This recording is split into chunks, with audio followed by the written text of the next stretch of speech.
Good evening, everyone. Welcome to California Today. I'm David Zhang. Here's a preview of some of today's top stories.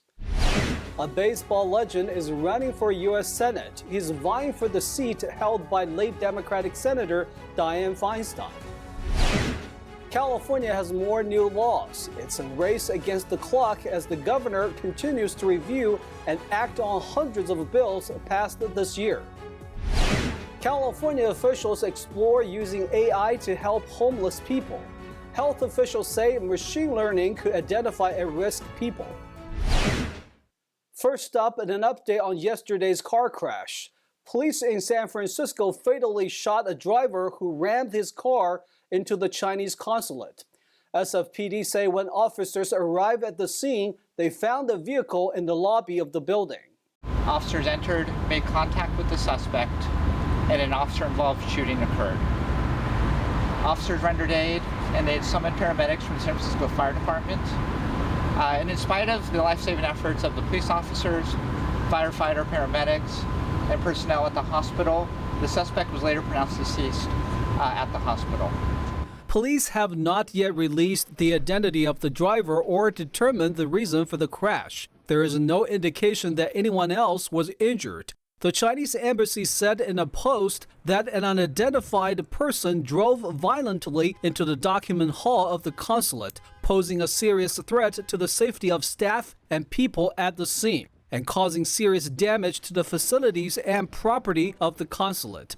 Due to the location of the incident inside the Chinese consulate, SFPD is working with investigators from the U.S. State Department.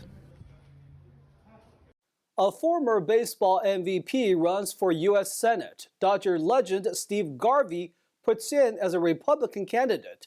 Here's NTD's David Lam with more. California baseball legend Steve Garvey announced his bid on Tuesday as a Republican candidate for U.S. Senate. Well, it's really a Steve Garvey campaign. It's really a common sense campaign with compassion. The seat was held by the late Democratic Senator Dianne Feinstein. 74-year-old Garvey, a former Los Angeles Dodgers and San Diego Padres first baseman, brings star power that could distinguish his candidacy in a crowded field. On Monday, Garvey said, and I believe it's time. It's time for change in Californian leadership. I think a year from now, I'll be elected to the U.S. Senate because as I decided to stand up and be a voice for quality of life of the people of California in this country. In an interview with Fox 11, when asked about pro-life or pro-choice, Garvey said the most important thing for a senator to do is to pledge to uphold the voice of the people. As for the Israel-Palestine war, he says he supports Israel. If he advances to the general election, Garvey could pose more of a challenge to Democrats' razor-thin majority in the Senate than most California Republicans. And I never took the field for Democrats or Republicans or independents. I took the field for all the fans, and now I'm running for all the people. On the ousting of Kevin McCarthy. This goes back to the dysfunction of Washington, that so few people could take down the Speaker of the House of Representatives is sad. This man was elected to do a 2-year job. I believe in getting a chance to fight the good fight and run the good race, and that's been taken away. Garvey is known for his cheerful personality and availability with reporters and fans. The former MVP and All-Star left baseball in 1987. Since then, Garvey has done charity work for health-related organizations including Ronald McDonald House and the ALS Society. So far, 14 candidates, including 6 Republicans, plan to run next year, according to Federal Election Commission data.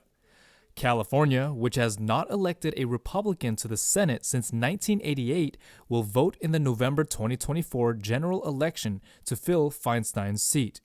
In California, David Lam, NTD News. Governor Gavin Newsom signed more bills into law this week. Here are some of the most prominent ones.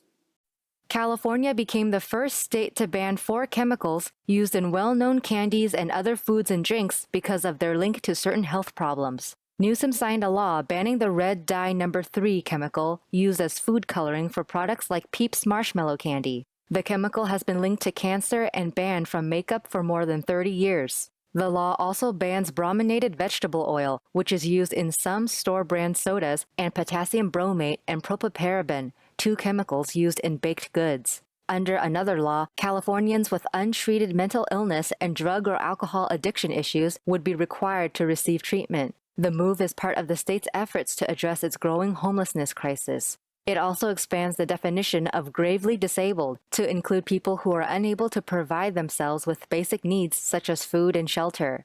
And now some schools would be required to have fentanyl tests. This applies to California state universities and community colleges. The tests can take the form of small strips of paper that detects fentanyl in drugs. Newsom also vetoed some bills. One would have prevented insurance companies from charging more than $35 for insulin. The governor said earlier this year that California would soon start making its own brand of insulin.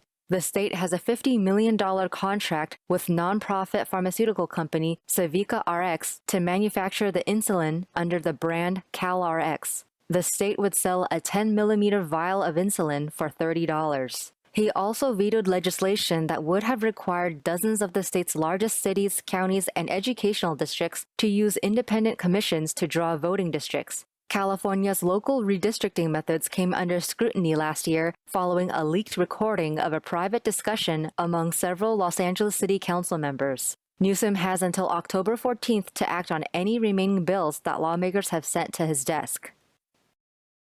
The months-long Hollywood writers' strike has come to an end. Both sides have agreed on a 3-year contract surrounding pay raises and AI protections. Members of the Writers Guild of America, or WGA, approved the new 3-year contract with major studios on Monday. This comes 5 months after the union called a strike that plunged Hollywood's film and television production into turmoil. The WGA said 99% of the roughly 8,500 votes supported the deal, which provides pay raises, some protections around use of artificial intelligence, and other gains. In a statement, the WGA West president said, "Together we are able to accomplish what many said was impossible only 6 months ago." The Alliance of Motion Picture and Television Producers, which represents Walt Disney, Netflix, and other media companies, said the contract, quote, represents meaningful gains and protections for writers. In a statement, they said, "It is important progress for our industry that writers are back to work." Writers walked off the job on May 2nd, forcing many film and TV sets to shut down and delaying shows meant for the fall broadcast season. Viewers can expect some late-night talk shows to return, but many film and TV productions remain in limbo as actors have been on strike since July. Screen actors are also seeking increases in pay and AI protections, plus other improvements to working conditions. According to a Milken Institute estimate, the dual strikes have cost the California economy close to $6 billion in lost output. It also left many crew members struggling financially. Los Angeles County officials are embracing new technology to tackle homelessness, utilizing data and machine learning to identify at-risk individuals and prevent homelessness.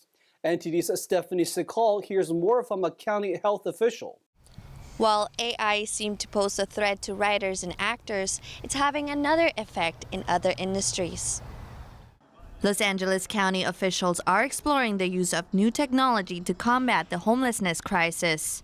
They are using data and machine learning to identify individuals at risk of homelessness and intervene proactively. Despite substantial funding, homelessness persists, partly due to inefficiency in how funds are allocated. A McKinsey & Company report highlights the ongoing challenge of homelessness. The strategy is to reduce new homelessness cases by helping people maintain their homes, aiming to decrease the overall homeless population. However, questions about effectiveness and methods remain, with a study on the project's impact expected in 2026. The prevention piece looks like us making cold calls to prospective clients, hopefully convincing them that our program is legitimate. We spoke to Dana Vanderford from the Los Angeles County Department of Health Services to learn how they used AI in this project.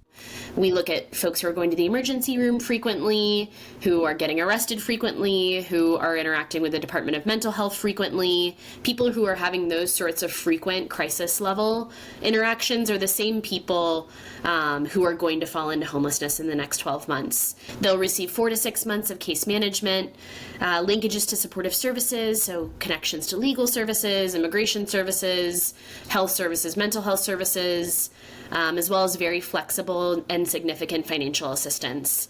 While some experts raise concerns, if successful, this approach could have a significant positive impact on the county's most vulnerable individuals. Employing AI to prevent homelessness not only addresses a pressing social issue, but also offers a cost-effective, efficient, and humane way to improve lives of those at risk and enhance the overall well-being of communities. Stephanie Sikal, NTD News, Los Angeles. Well, take a short break now, everybody, but here's a look at what we have for you when we come back. A store clerk shot and killed protecting his shop from a robbery. The local community is now mourning his death. LA police recently released footage of an incident that caused the 2 officers to be fired. The men were playing a video game instead of responding to a dispatcher call. Credit scores, they can tell a lot about a person's finances and the economy. We'll hear more about how different age groups and cities rank. Those stories and more coming up on California Today.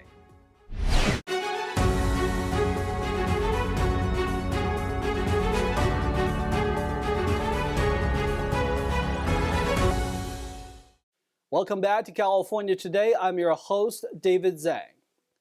One Southern California community is mourning the loss of a store clerk. He was shot to death outside the family-owned business.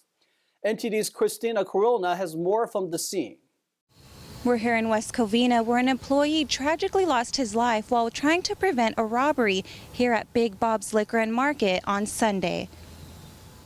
The incident occurred at approximately 8:45 p.m. on the corner of Sunset and Puente Avenues. 2 individuals arrived at the liquor store where merchandise was on display outside. According to the West Covina Police Department, the employee was shot when attempting to prevent the 2 men from stealing items from the outdoor display. Investigators have reported that the suspects managed to take off with several bottles of alcohol, prompting the employee to chase after them. It was during this pursuit that the suspects fired shots at him. The victim has been identified as 34-year-old Karan Singh. Once officials arrived at the scene, they discovered Singh with critical gunshot wounds to the upper torso. Paramedics transported him to the hospital, but unfortunately, he succumbed to his injuries. We spoke to several customers who shared the type of person Singh was. My son and I have been coming here for many, many years. We know the family and brothers, father. He was pleasant, he was nice, courteous, always joking. He was a nice person, just like his brothers, his relatives, and they're all nice people. Another frequent customer who asked to remain anonymous said Singh had the most warming eyes. He treated everyone as if they were his family. He was so nice. The search for the 2 suspects remains ongoing, and detectives are asking anyone with information to contact the West Covina Police Department or leave a tip at LA Crime Stoppers. Christina Corona, NTD News, West Covina. Newly released footage shows 2 LAPD officers opting to engage in a game rather than fulfilling their duty to safeguard their surroundings. NTD's Christina Corona has more on the story. The Los Angeles Police Department shared a video last week from a 2017 incident where 2 officers ignored a robbery call to play Pokemon Go. On April 15, 2017, at approximately 5:45 p.m., a dispatcher called upon Louis Lozano and Eric Mitchell to provide assistance to another officer who was responding to a robbery at a Macy's in the Crenshaw Mall. They continued to ride around for 20 minutes after the call and talked about catching the Pokemon character Snorlax.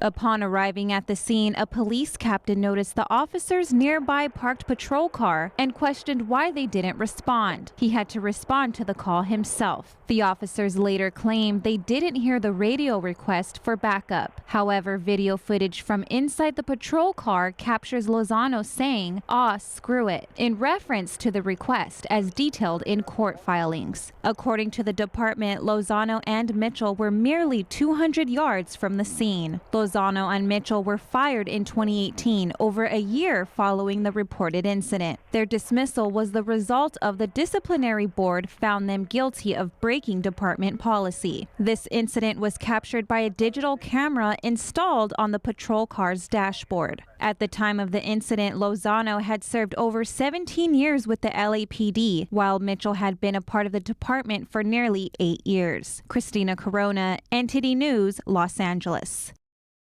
When it comes to personal finance and the state of the economy, the tale of America's credit scores is complex and diverse. NTD's Stephanie Secal tells us more.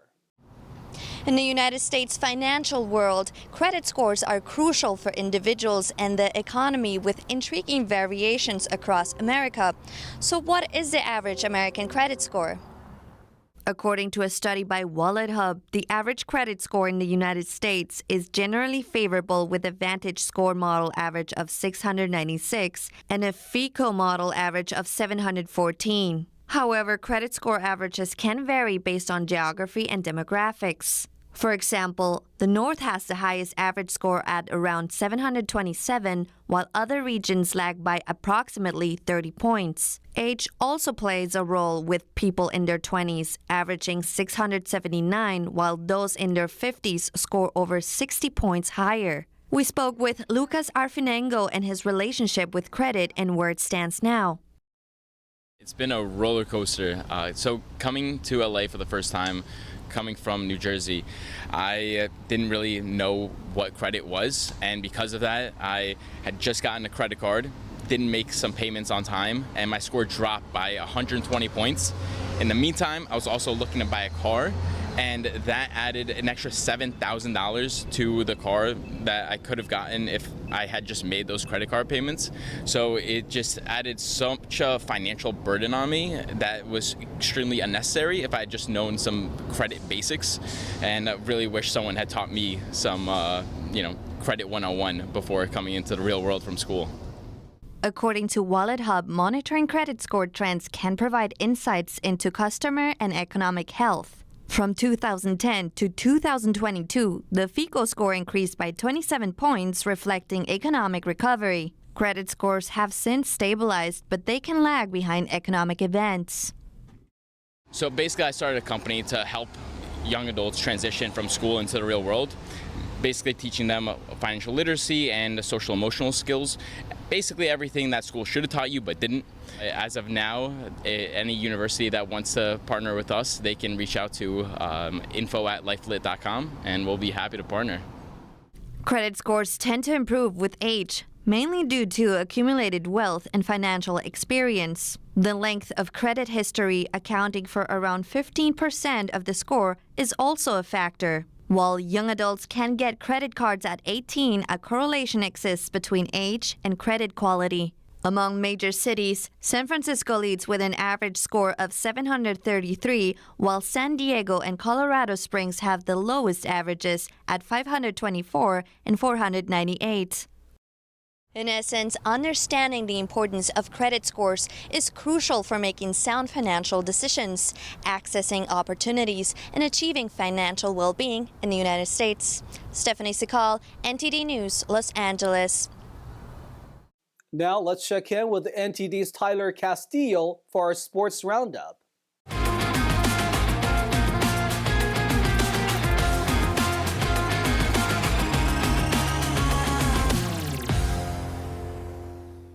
Thanks, David. I'm Tyler Castillo. This is the sports roundup for today. Let's dive in. Organizers of the 2028 Los Angeles Olympics want new sports to be added to the event. That's right, on Monday they said they were looking to add cricket, flag football, lacrosse, squash, and baseball softball.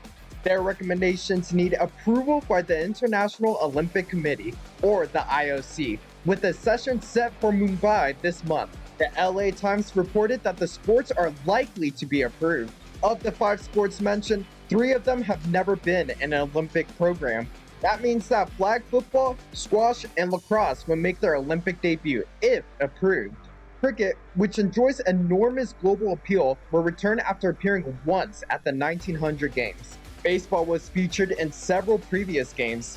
It was added to the 2020 Tokyo program after being left off in 2012 and 2016, but it will not be a part of the Paris 2024 Games. Softball appeared at 5 previous editions of the Summer Games and was also left off the Paris agenda. An IOC spokesperson said the proposal for additional sports was well received. And that was the sports roundup for today. I'm Tyler Castillo. Back to you, David. Thanks, Tyler. That's all we've got for you tonight. We would like you to join us again on California Today every weekday at 8 p.m. Make sure to check out our broadcasts at ntd.com/California-today. You can also find all of our top latest clips there, ready to share with friends and family. Send us a message on Facebook, Twitter, Instagram, Gunjin World, or through our email, california.today@ntd.com. I'm David Zhang. Have a wonderful evening.